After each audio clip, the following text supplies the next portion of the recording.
Bismillahirrahmanirrahim. Di pembahasan sebelumnya, kita sudah melihat satu prinsip yang sangat penting, yaitu bahwa akidah, fikih, dan tasawuf semuanya bagian dari satu agama. Tidak boleh dipotong-potong sesuka hati. Tidak boleh juga diunggulkan salah satunya hanya karena selera atau fanatisme. Nah, sekarang kita masuk ke bagian yang lebih menarik lagi. Penulis mulai membahas satu persatu. Apa sisi keutamaan ilmu akidah, apa sisi bahayanya, lalu nanti bagaimana dengan fikih dan tasawuf. Dan ini penting banget. Karena banyak orang dengar kata akidah, langsung merasa, nah ini yang paling inti berarti cukup ini saja. Tapi tunggu dulu. Penulis tidak sesederhana itu. Beliau memuji, tapi juga memberi batas. Beliau mengangkat, tapi juga memperingatkan. Jadi kita harus dengarkan sampai tuntas. Sekarang kita masuk ke teks. Ma yurajjahu bihi ilmul aqaidi ala ghairih. Artinya, hal-hal yang membuat ilmu akidah dapat diunggulkan atas selainnya. Nah, judul ini penting. Perhatikan, penulis tidak mengatakan akidah pasti mutlak paling unggul dalam semua keadaan. Beliau mengatakan, ini sisi-sisi yang membuatnya bisa diunggulkan. Artinya ada pertimbangan, ada konteks, ada alasan. Ini cara berpikir ulama yang sangat rapi. فالذي يرجح به علم العقائد كونه الأصل لمفتاح الدين ومنبع اليقين وبه السلامة من البدع والأهواء. Hal yang membuat ilmu akidah diunggulkan adalah karena ia merupakan dasar dan kunci agama, sumber keyakinan yang kokoh, dan dengannya seseorang selamat dari bid'ah serta hawa nafsu. Nah, ini jelas sekali.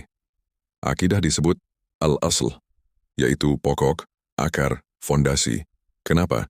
Karena sebelum orang bicara amal, dia harus benar dulu dalam mengenal Allah, mengenal Rasul-Nya, mengenal apa yang wajib diyakini. Kalau fondasinya goyah, bangunan di atasnya ikut goyah.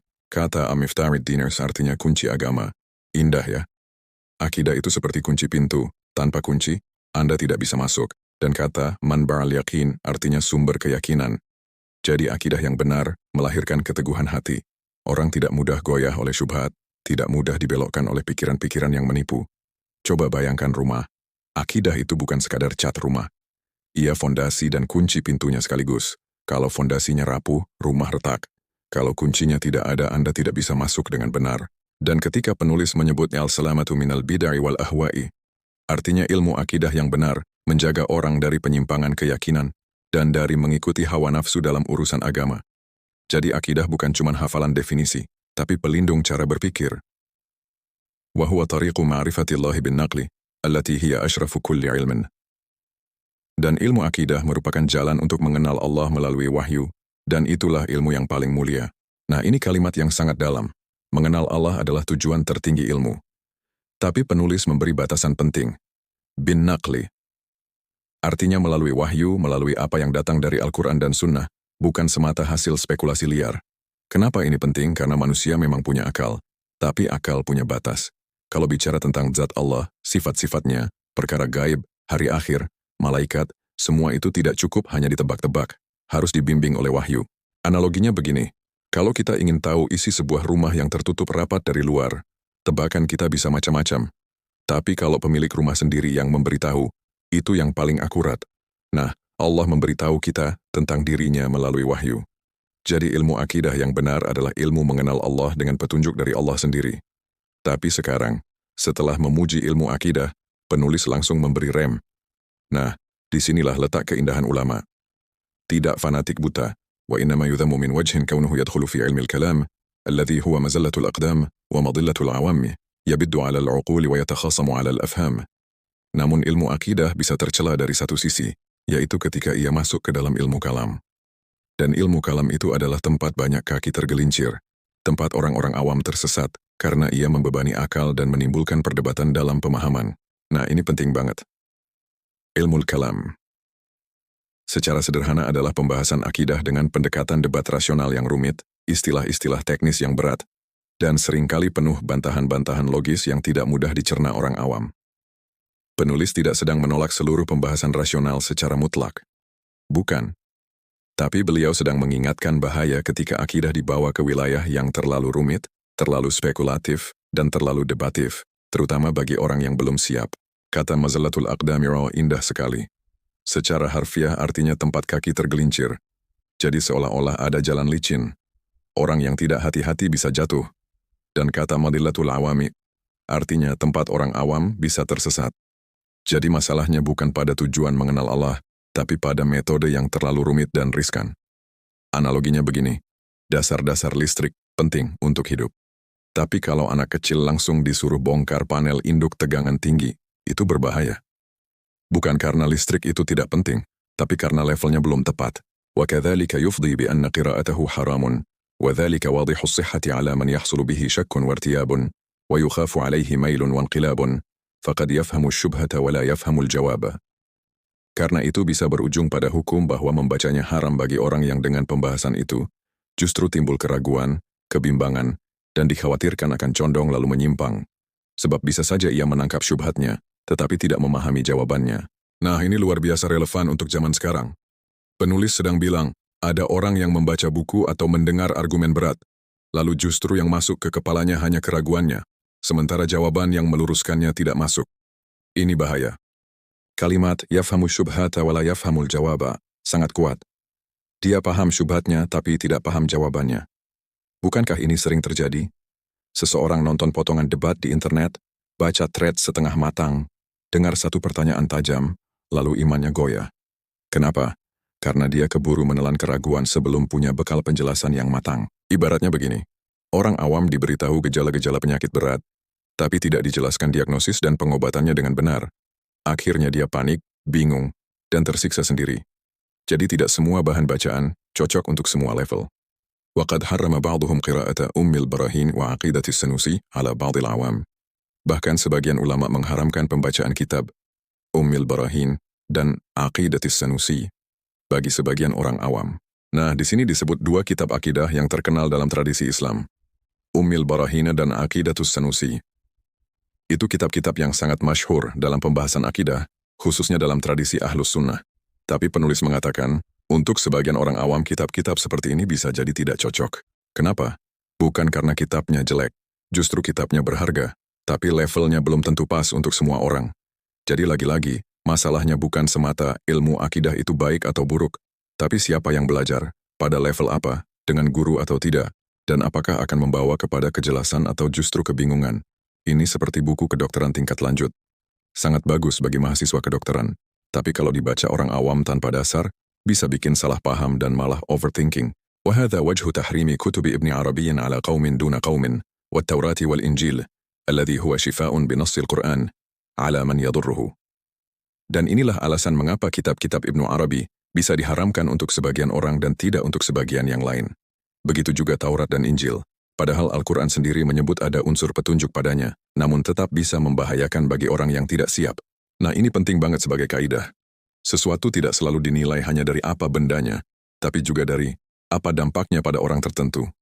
Kitab yang dalam dan tinggi bisa sangat bermanfaat bagi orang yang mapan ilmunya, tapi bisa jadi racun bagi orang yang belum siap. Tentang Ibnu Arabi, ini tokoh besar yang sangat rumit pembahasannya, terutama dalam tasawuf falsafi dan istilah-istilah yang tinggi. Banyak ulama besar menghormatinya.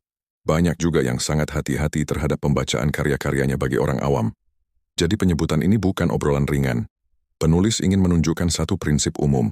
Tidak semua yang benar atau tinggi itu otomatis layak dikonsumsi semua orang. Masih ikut ya? Sampai sini, intinya adalah, ilmu akidah memang sangat mulia karena menjadi dasar agama dan jalan mengenal Allah. Tapi ketika ia dibawa ke wilayah rumit yang tidak cocok untuk orang awam, ia bisa berbahaya. Maka yang dibutuhkan adalah kadar yang tepat dan cara yang tepat. Sekarang penulis masuk ke pertanyaan yang sangat penting. Fa'in qulta, hal yufidu ilmu al-aqaidi ma'rifatallahi? Kalau engkau bertanya, apakah ilmu akidah itu memberi manfaat berupa pengenalan kepada Allah? Nah, ini pertanyaan besar, karena orang bisa bertanya, kalau ilmu akidah bisa berbahaya, lalu apakah ia tetap bermanfaat untuk mengenal Allah? Jawabannya penulis sangat halus. Fal jawabu, innal ma'rifata ammatun wa khassah.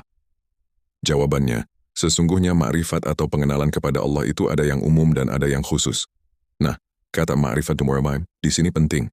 Ma'rifat itu bukan sekadar tahu seperti tahu nama orang, tapi lebih ke pengenalan yang hidup, pengenalan yang membuat hati sadar, tunduk, dan dekat. Penulis membagi ma'rifat menjadi dua, umum dan khusus. Fal ma'rifatul ammatu aslul khassah, wa hiya ma'rifatu ma yajibu lillah, wa ma yajuzu wa ma yamtani'u alaih, ala ma athbatahu an-naqlu, wa qabilahu al-aqlu. Ma'rifat yang umum adalah dasar bagi ma'rifat yang khusus, yaitu mengetahui apa yang wajib bagi Allah, apa yang boleh dan apa yang mustahil baginya, sesuai dengan apa yang ditetapkan wahyu dan diterima oleh akal. Nah, ini ma'rifat umum. Artinya pengenalan dasar yang benar tentang Allah. Misalnya Allah itu ada, Maha Esa, Maha Kuasa, Maha Mengetahui, tidak butuh makhluk, tidak serupa dengan makhluk, dan seterusnya. Ini semua penting. Ini fondasi. Ini membuat seseorang tidak salah mengenal Tuhannya. Kata mu'aslul khasatin juga penting. Artinya ma'rifat umum ini belum puncak, tapi ia fondasi bagi yang lebih tinggi. Jadi ilmu akidah memberi fondasi pengenalan yang benar. فهذه المعرفة إنما تؤخذ من علم العقائد وهي أصل المعرفة الخاصة. Pengenalan dasar seperti ini diambil dari ilmu akidah, dan ia merupakan akar dari ma'rifat yang khusus. Nah, jelas ya. Jadi ilmu akidah memang bermanfaat. Bahkan penting, ia menanam akar. Tapi akar belum buah. Akar belum rasa manis. Akar itu dasar yang memungkinkan pohon tumbuh. Allati hiya nurun fil qalbi yaqdhifuhu Allah, yakhtassu bihi al-muqbilina alaihi, al-mu'ridina an ghairihi. Adapun ma'rifat yang khusus, itu adalah cahaya di dalam hati yang Allah lemparkan, Allah anugerahkan, kepada orang-orang yang benar-benar menghadap kepadanya dan berpaling dari selainnya. Nah, ini indah sekali. Inilah puncak yang lebih tinggi. Jadi setelah seseorang punya dasar akidah yang benar, ada tingkat pengenalan yang lebih dalam, lebih hidup, lebih bercahaya. Itu bukan sekadar hasil hafalan. Itu adalah nur fil qalba, cahaya, dalam hati. Allah yang karuniakan. Tapi perhatikan syaratnya. Al-muqbilina alaih, yaitu orang yang sungguh menghadap kepada Allah, dan al-mu'ridina an ghairih, yaitu yang berpaling dari selain Allah. Artinya, bukan cuma pintar debat tapi hatinya sungguh mencari Allah. Ini seperti beda antara tahu teori tentang madu dengan benar-benar merasakan manis madu. Ilmu akidah memberi penjelasan yang benar tentang madu, tapi rasa manisnya baru benar-benar dirasakan oleh orang yang mencicipi. Dan dalam agama, mencicipi itu lewat ibadah, keikhlasan, taubat, zikir, mujahadah, dan taufik dari Allah. وينبغي الاقتصار من كتب العقائد على العقائد الملخصة المجردة عن الاستدلال على قواعد المتكلمين. Dan sebaiknya dalam kitab-kitab akidah itu dibatasi pada akidah-akidah ringkas, yang bersih dari argumentasi rumit menurut metode para ahli kalam. Nah, sekarang penulis memberi solusi praktis. Kalau begitu, kitab akidah seperti apa yang sebaiknya dipelajari? Jawabannya, yang ringkas jelas langsung ke intinya, tidak penuh debat teknis yang bikin kepala berputar. Ini bagus banget untuk kita. Kadang pemula merasa semakin rumit suatu kitab, semakin tinggi derajatnya. Padahal belum tentu cocok. Untuk mayoritas orang, yang dibutuhkan justru akidah yang ringkas, jelas, kokoh, dan mudah dipahami. فَإِنَّهَا كَافِيَةٌ مَعَ الْجَزْمِ الَّذِي لَا يَبْقَى مَعَهُ شَكٌ وَلَا يَقْبَلُ التَّشْكِيكَ. Karena itu sudah cukup jika disertai keyakinan yang tegas, yang tidak menyisakan keraguan, dan tidak mudah menerima gangguan syubhat. Nah, ini luar biasa. Jadi bukan berarti akidah ringkas itu dangkal. Justru kalau dipahami dan diyakini dengan mantap, itu sudah cukup untuk keselamatan iman. Yang penting, bukan banyaknya istilah, tapi kokohnya keyakinan yang benar. فقد قدمنا بيان الخطر في علم الكلام، مع أن غيره أهم منه، ولا بأس به للفرد النادر، ذي الفهم الذكي، والذهن الألمعي الوقاد، إذا لم يعارضه ما هو أهم منه في طريق الرشاد. Kita sudah jelaskan bahaya ilmu kalam. Meski demikian, untuk individu yang sangat jarang, yang cerdas, pemahamannya tajam, pikirannya menyala, dan tidak sedang terhalangi oleh kewajiban lain yang lebih penting dalam jalan hidayah, maka tidak mengapa ia mempelajarinya. Nah, ini penutup yang sangat seimbang. Jadi ilmu kalam tidak dihukumi dengan satu warna mutlak. Untuk orang langka yang sangat cerdas, siap kokoh dasar-dasarnya, dan memang butuh itu, boleh saja. Tapi itu pengecualian, bukan standar umum. Ini seperti obat keras. Tidak untuk semua pasien. Tapi bagi pasien tertentu, di tangan dokter ahli, bisa bermanfaat. Oke, kita rangkum pelan-pelan. Jadi kalau ada yang tanya, tadi bagian ini ngomongin apa? Jawabannya simpel. Penulis menjelaskan bahwa ilmu akidah memang sangat mulia, karena ia fondasi agama, kunci masuk agama, dan jalan mengenal Allah dengan benar. Tapi kalau dibawa ke pembahasan yang terlalu rumit, terlalu debatif, dan terlalu berat bagi orang awam, ia bisa berbahaya. Maka untuk kebanyakan orang, yang terbaik adalah mempelajari akidah yang ringkas, jelas, kokoh, dan menumbuhkan keyakinan. Sedangkan pembahasan yang sangat teknis dan rumit hanya layak bagi orang-orang tertentu yang memang siap. Nah, sekarang Anda sudah tahu sesuatu yang sering luput dalam perdebatan. Bukan semua belajar akidah itu sama levelnya. Ada yang menyelamatkan, ada yang justru membingungkan kalau salah tempat. Di bagian berikutnya kita akan masuk ke pembahasan yang tidak kalah menarik, yaitu apa sisi yang membuat ilmu fikih bisa diunggulkan atas selainnya, Lalu di mana letak bahayanya kalau salah niat? Dan jujur, bagian ini sangat relevan untuk para penuntut ilmu hari ini. Wallahu a'lam bisyawab.